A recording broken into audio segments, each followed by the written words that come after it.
Hey everyone, welcome back. Today, we're comparing two popular electric scooters, the Unagi Model 1 and the Boosted Rev. The focus will be on which one is more portable, so let's dive right in. First up is the Unagi Model 1.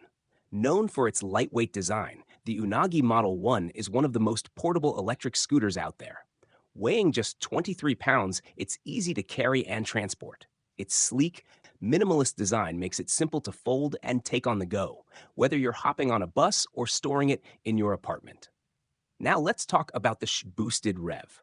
While it offers great performance with a top speed of 24 miles per hour and a 22-mile range, the boosted rev is on the heavier side. Weighing around 46 pounds, it's more challenging to carry around compared to the Unagi. It doesn't fold as compactly either, which makes it less ideal for those looking for something super portable.